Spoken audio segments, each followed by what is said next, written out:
nó có tiêu chúng nó hay cho linh những câu số ba đó cho linh xem tính thủ tính đó ắt chiều lắm mà ô hai tiêu điệt tê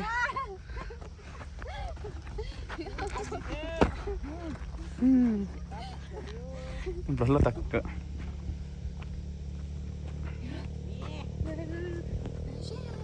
hả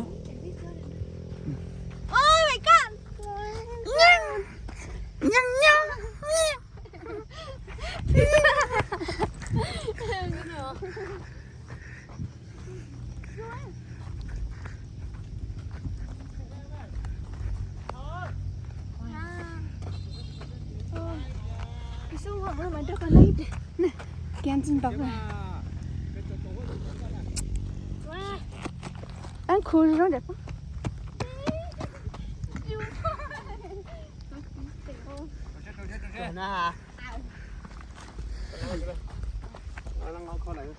ô ít cho chín nó luôn bây giờ này cho thì tên này chân tông nó chỉ một chỉ tên nó hao không có tiêu cắt tiêu cắt tiêu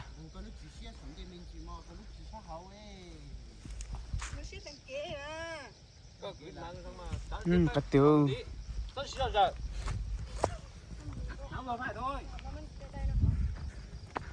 đây mình chỉ nữa chỉ bốc nát chỉ thì mà thoải mái mà có lúc chỉ hối nhà siêu khác mà ô thì tên là mà hiểu trốn đun tí sơ holy khó sơ có phải nát nhẹ nhàng thế thôi em buộc nhẹ nhàng thôi đừng có buộc căng quá thì trong các lúc đuối anh nghe không phải có căng đâu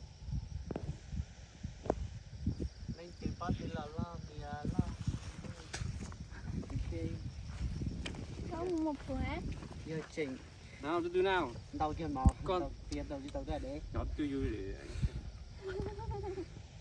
có khi này con xuất thì xí rồi anh bảo này khi trong đầu lúc nào cũng phải chỉ đơn giản thôi đây em chỉ muốn đơn giản thế này thôi buồn thì sắp con mò đó tụi nó chỉ cho thủy tinh à đương nhiên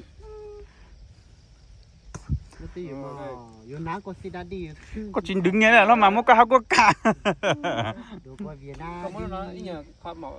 mày hay sao không tay sau xong là có móc ít nhiều của to rồi đó rồi đấy nó chỉnh nó phải chỉnh tê đấy rồi thôi đi để đi nó sẽ còn tập lâu ra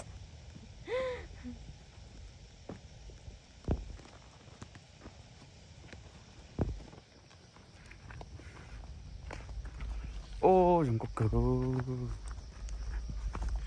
chỗ cho người gì nó hả máu đâu mà đánh phải dạ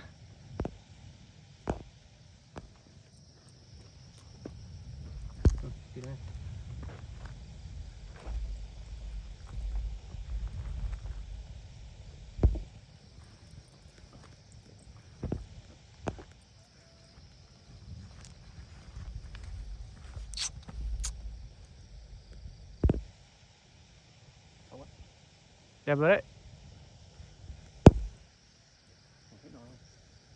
có đâu mà giống này mà đã thôi dép ấy cho coi đẹp đấy nhở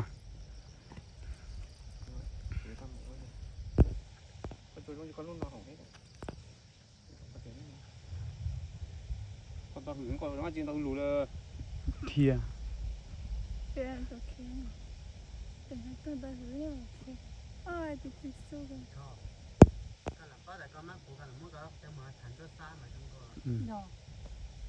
đây còn một thành rút xe là một tháng cái chỉ mỗi chó tới khi mà chán chân chuẩn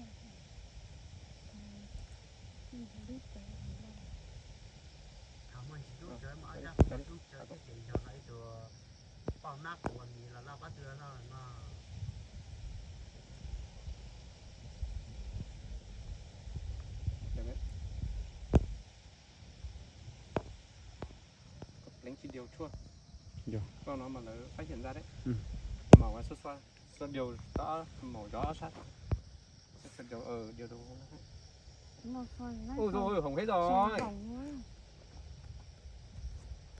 Lấy Thế phấn không lại, được không? lấy phấn lại pleng đi. Cặp đánh thì không được không? Cặp đánh thì không ok đâu. Mót phấn pleng đó. Nếu bằng gạt suốt thôi. Xem một cái thôi. Cái độ bàn thờ 2 phút. Đánh thì dễ, đánh làm gì? Ừ. Anh đã bảo rồi. Cái gì một cái thôi. Gà lú à, lú cái nước bằng gà đâu cả. Nước phần mát này.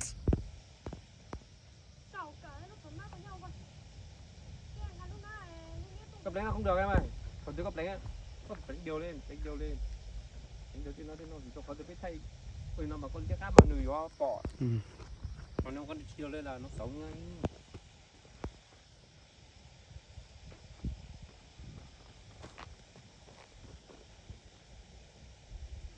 Con ná con đùi, con ná con bikini nhỏ nhỏ thôi.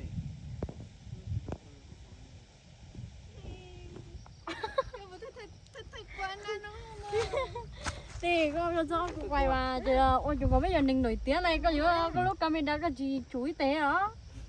Nó tôi có cú quay đi cú nổi tiếng thế á.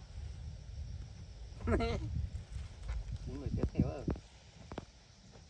Có chấm lâu á. Có cho Lý Hùng Vương thứ mày táng thôi. Có giờ Hùng Vương thứ mày tá. Cái nhá phụ vệ cái nhá sống Đến bài dữ lắm mà. nhớ